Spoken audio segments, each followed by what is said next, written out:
Talk more about this with Steve Keen, who joins me now from Bangkok. He's an analyst and economist. So, Steve, give us a sense of the state of the Russian economy before this happened. Well, Russia has become a resource exporting country. It's in Soviet pride was an industrialization, of course, on a large scale, but very, very primitive products compared to the West. They haven't been able to catch up with the West, or certainly China, in industrialization since the end of the Soviet period. So what they've really done is exploit enormous mineral resources. And on that basis, they are well insulated because they produce a larger part of the world's food and a very large part of the world's energy resources, and they run an enormous trade surplus. So their trade surplus is of the order of 100 billion versus imports of about 350 billion. So their capacity to handle being squeezed on the international markets, I think, is quite large. And it's also a matter of timing, because what Russia exports, firms need immediately. If they don't get gas or coal or oil, they shut down. Well, what Russia needs from overseas, you can take your time to get delivery of. If you don't get new computers, you can use old computers. So I think they're not as vulnerable to a trade shutdown as people might like them to be. The West is actually more vulnerable to a shutdown of trade from Russia. So when you look at all of these sanctions and restrictions that have been enacted already and those that are still threatened, what do you think would have the biggest impact on Putin's thinking? Would it be the restriction from SWIFT? SWIFT is going to affect their capacity to buy overseas goods. And as I've said, there's a time. They have time in their favour because the goods they need are manufactured goods. They don't have an enormous amount, for example, of importing and re-exporting manufactured inputs, which if you did that to China, you might have more of an impact. But in Russia, it's slower. It won't have that same immediate impact on people in the street. I think for people in the street, the ones you want to affect are the oligarchs who don't need to walk in the street. And I think it's more a case of seizing Russian property overseas would be more effective at targeting the oligarchy behind Putin than thinking general things like SWIFT or trying to disturb their financial system would be more effective. And you know what, when we talk about that Russian property that's held on large scale in places like London and New York, and where that's very evident, the ownership chains of some of these properties are so complicated that it's always a problem to even track down for certain individuals where their wealth is. When these sanctions are imposed, how difficult is it going to be? How long is it going to take to freeze or seize some of these assets? Well, it depends on how much Western countries want to tackle their own corruption.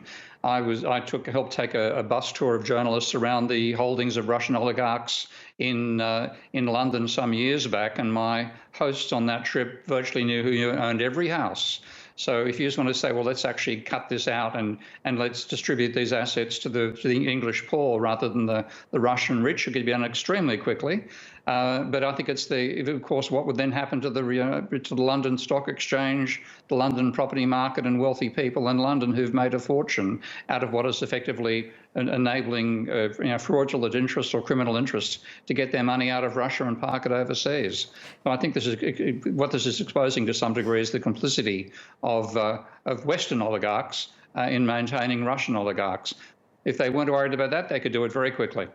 Interesting. And you know, Steve, when Russia annexed Crimea back in 2014, there was criticism of the U.S. government at the time. Why don't you impose more restrictions? Why don't you do more to impact Russia now?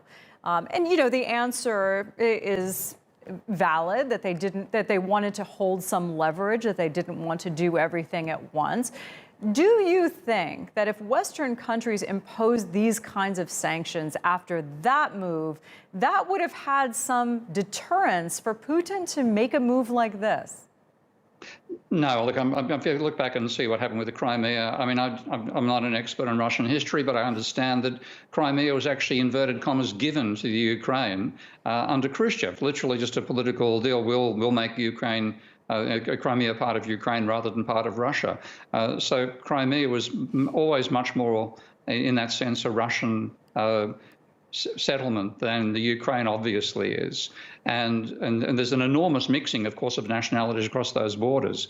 But I think the Crimea one was reversing a historic mistake. That should never have been done by Khrushchev. But the way Putin is portraying this is trying to incorporate the whole of the Ukraine back into Russia again, and that shouldn't be done by Putin. So I don't think you could argue that they would have worked if they'd done it with the Crimea. Frankly, if they'd tried to use that approach on Crimea, which I've said is much more justified case than what we're seeing now, it may well have emboldened or infuriated Putin to do this with the Ukraine earlier. Yeah, that's true, and that was another fear at the time. We're seeing these unprecedented sanctions now. Is that pretty much all the West can do in terms of economic cost? Do you see it as throwing everything at the problem now, or do you think it still holds some leverage in terms of sanctions? Not a great deal of leverage because they're so dependent upon energy inputs and food inputs. I mean, if you want to sanction and prevent Russia exporting, you're going to have dramatically increasing petrol prices, dramatically increasing food prices, and potentially, you need to ration food in the West, which the West is not going to do. So there is a real limitation at the extent to which they can exert power over Russia by straight trade sanctions. I frankly think the best thing would be to simply take a unilateral attitude to the holdings of all the oligarchs and basically threaten that you're going to lose your mansions. So, I think that might put more pressure on Putin than anything else. Yep, and that's what could well happen after this. Steve, such a pleasure to talk to you. Thanks for your expertise. You're welcome.